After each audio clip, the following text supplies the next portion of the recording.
आज लगभग दोपहर 1 बजे असम के सोनितपुर जिले के ढेकियाजुली से एक नवी कक्षा की छात्रा के लापता होने की घटना ने पूरे इलाके में सनसनी फैला दी है।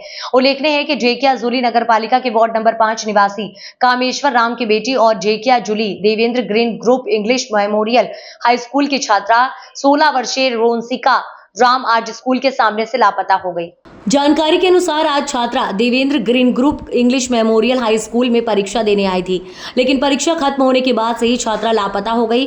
छात्रा को कई जगहों पर ढूंढने के बावजूद परिवार को कोई सुराग नहीं मिला। इसलिए अगर किसी सज्जन को छात्रा के बारे में कोई जानकारी मिले तो ढेकियाजुली पुलिस स्टेशन से संपर्क करने का अनुरोध छात्रा के पिता और पड़ोसियों द्वारा किया गया है।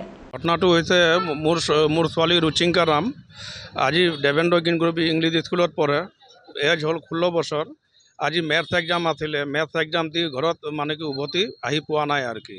সেইকাৰণে মই মানে অনুৰোধ কৰিছোঁ ৰাজ্যবাসীলৈ বা আমাৰ বিভিন্ন মানে আইন দ্বাৰা যাতে কোনো যোগাযোগ পালে 60000923 নম্বৰত যোগাযোগ কৰে যেন।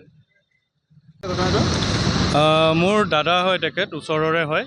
তেখেতৰ ছোৱালী আজি Devendra Green Group English School ঢেকিয়াজুলিত পঢ়ে, ক্লাছ 9ত।